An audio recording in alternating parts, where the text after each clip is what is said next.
Hey everybody, you're watching Geek this week, and I'm back. It's Thursday, and I've got some geeky news for you. Today I'm here with my friend Pebbles, the lovable badger, an animal companion for one of our D&D campaigns that I'm a part of.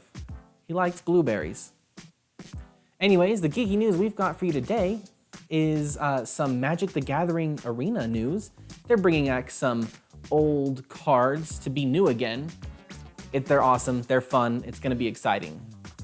And some freaking community news. The prophecy is coming close to being fulfilled.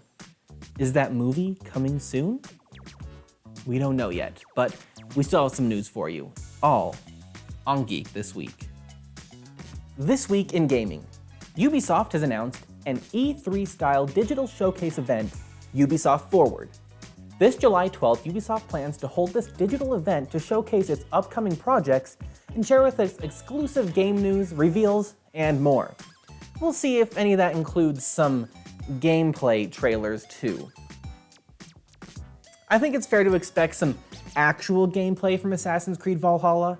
The other games we're expecting to see in the showcase include Watch Dogs Legion, Rainbow Six Quarantine, and Gods and Monsters, all three of which were delayed after Ghost Recon Breakpoint, well, sucked it up last year.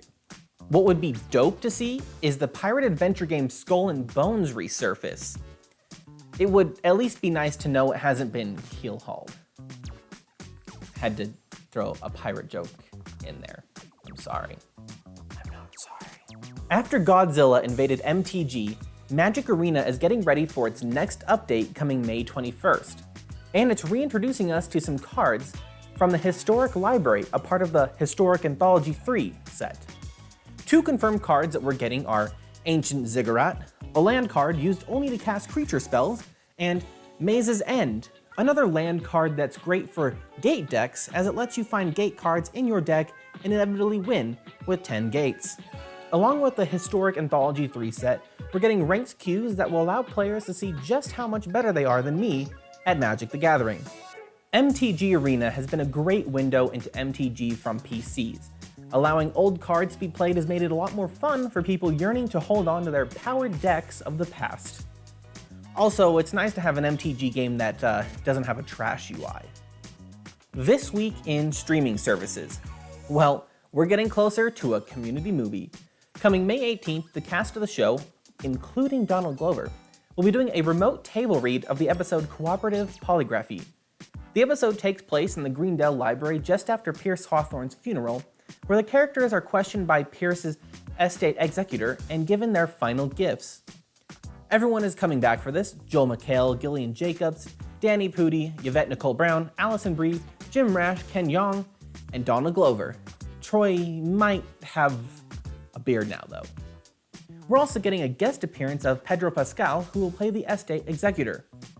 With Community recently landing on Netflix, it's getting a lot of attention, and it's certainly helping the show gain some traction to fulfill the prophecy. 6 seasons and a movie. There will be a Q&A following the table read, and we'll be able to watch it all Monday, May 18th at 2 p.m. Pacific time. This week in tech. A Chinese rocket that recently fell from the sky is the largest uncontrolled object to fall through the atmosphere in decades. Back on May 5th, the Long March 5B rocket was launched from China as a test. After almost a full week in orbit, the rocket re-entered the atmosphere and plummeted down to Earth off the west coast of Africa. There are reportedly some pieces that might not have burned up completely on re-entry. That can be kind of scary because that debris can scatter hundreds or even thousands of miles, as the debris like this enters the atmosphere at thousands of miles an hour. As of a couple of days ago, there have been no reports of the sky falling though, so we might be safe. Most rockets and larger space vehicles are equipped with a way to steer themselves to re-enter over a safe location, like the South Pacific, because there's just like a bunch of water down there. But so far, it doesn't seem like that's the case for this Chinese rocket. The launch of the Long March is a great step for China's goals to establish a permanent space station and inevitably reach the moon. And now on to Saved You a Click, where we bring you news that's worth knowing but maybe not worth spending a lot of time on. Food is cool, and so is Guy Fieri, mayor of Flavortown, who recently raised $20 million for restaurant workers all over the US. That's all. I just thought this fiery blonde man deserves some recognition because you can be geeky about food too. Team Solo Mid will be holding an invite-only Apex Legends tournament between 20 captains with a reward of $25,000. The tournament is being held on the 17th, so it's coming up quickly, and TSM are still working on who the captains will be. Well, that's all from us this week. I do hope everyone enjoyed the episode and you learned some fun stuff, maybe about the sky falling.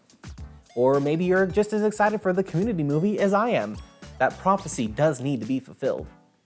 Anyways, I do want to know what Pebbles thought of the episode, but unfortunately Pebbles is a badger, and as such doesn't speak a common tongue, and I don't speak with animals, so that conversation's just not going to go very well. I just feed him blueberries and hope for the best. But you should let us know what you thought of today's episode, and if there's anything interesting that you learned. Don't forget to like and subscribe down below, and I'll see you all again next Thursday.